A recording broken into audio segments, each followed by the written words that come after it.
Oke, kita masuk ke sistem topografi organ dalam. Nah, pada sistem sirkulasi di situ ada jantung, pada sistem respirasi.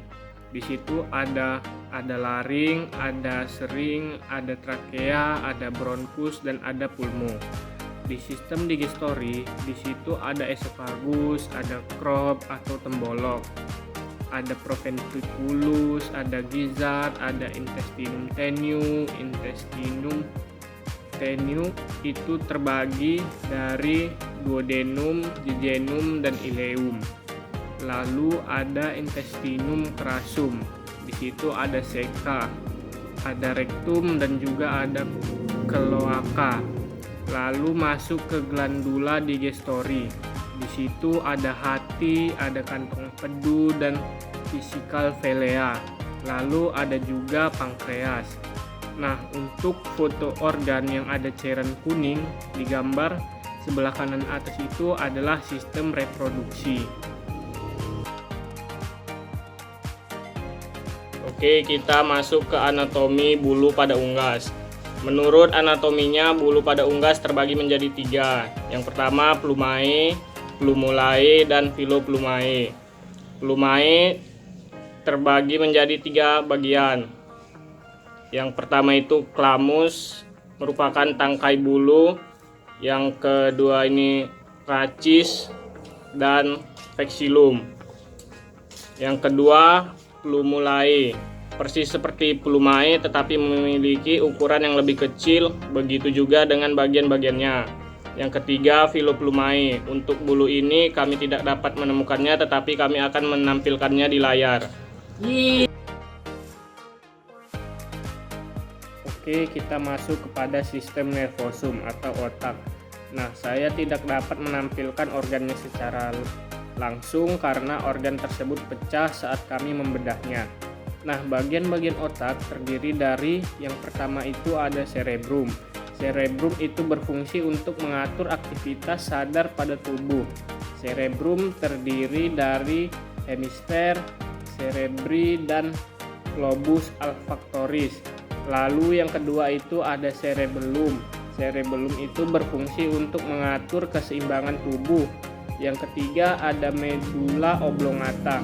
Nah, medulla oblongata ini berfungsi sebagai pengatur aktivitas-aktivitas tak sadar seperti kebutuhan oksigen, aliran darah, dan fungsi mengatur fungsi dari jantung, paru-paru. Lalu yang keempat itu ada medulla spinalis.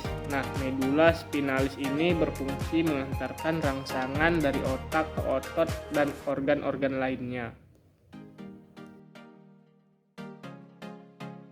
Oke, selanjutnya kita masuk ke sistem digestoria pada bebek. Di sini ada rostum. Di rostum ini terbagi menjadi 2, yaitu maxilla dan mandibula.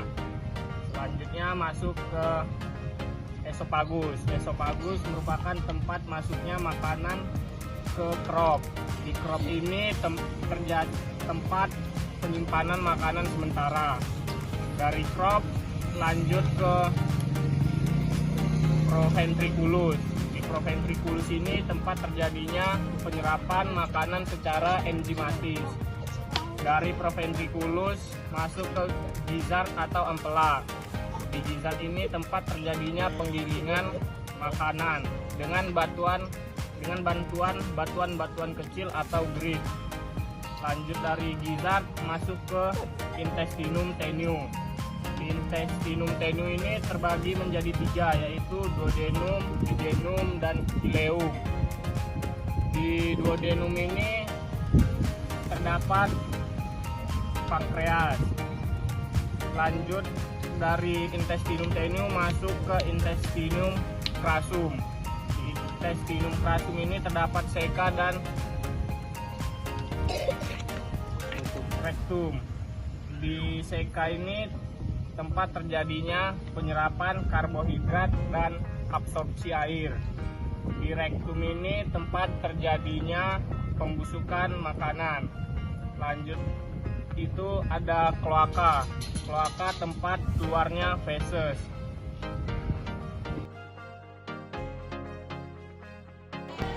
Oke, selanjutnya kita masuk ke organ pencernaan tambahan pada bebek. Organ pencernaan pada bebek terbagi menjadi 3, yaitu hati, pankreas, dan kantong empedu.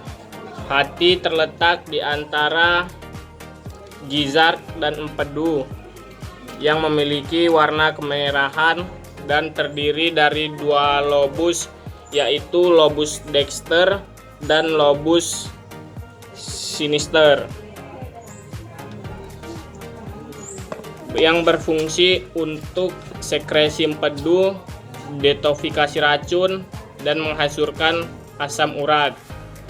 Kantong empedu mentransfer empedu dari hati ke usus. Fungsi kantong empedu yaitu membantu penyerapan lemak dan membantu mengemulsi lemak. Pankreas terletak pada lipatan duodenum yang berfungsi sebagai kelenjar endokrin dan eksokrin. Oke, kita masuk kepada enzim.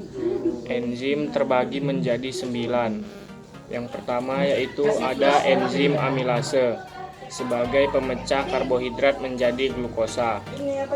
Yang kedua ada enzim pepsin, mengubah protein menjadi asam amino yang letaknya di ventriculus. Yang ketiga ada enzim lipase, yaitu mengubah lemak menjadi asam lemak dan gliserol yang letaknya di proventriculus. Yang keempat itu ada enzim tripsin, mengubah protein menjadi asam amino untuk diserap oleh tubuh yang letaknya di duodenum. Yang kelima ada enzim koalgenase yang berfungsi mendegradasi ikatan polipeptida dari kolagen yang letaknya di duodenum. Yang keenam ada enzim maltase yang berfungsi memecah maltose menjadi glukosa yang letaknya di usus besar. Yang ketujuh ada enzim sukrase, memecah sukrosa menjadi molekul gula yang letaknya di usus besar. Yang ke-8 ada enzim laktase yang berfungsi memecah laktosa menjadi 2 molekul gula sederhana, yaitu glukosa dan laktosa yang letaknya juga di usus besar. Yang ke-9 ada enzim peptidase yang berfungsi memecah ikatan peptida antara asam amino dan protein yang letaknya di usus besar. Sekarang kita akan memasuki sistem sirkulasi darah. Di dalam sistem sirkulasi darah ini berawal dari saluran aorta. Saluran aorta akan membawa darah ke jantung, di mana itu terdiri dari 4 bagian, yaitu atrium dexter, atrium sinister, ventricle dexter, dan ventricle sinister. Saluran yang akan membawa darah yang berisi O2 dari jantung ke seluruh tubuh itu bernama arteri. Sedangkan saluran yang membawa darah yang berisikan CO2 dari seluruh tubuh ke jantung itu bernama vena. Untuk saluran yang membawa darah yang berisikan CO2 dari jantung ke paru-paru itu dinamakan arteri pulmonalis. Sedangkan untuk saluran yang membawa darah yang berisikan O2 yang dari paru-paru ke jantung bernama vena pulmonalis.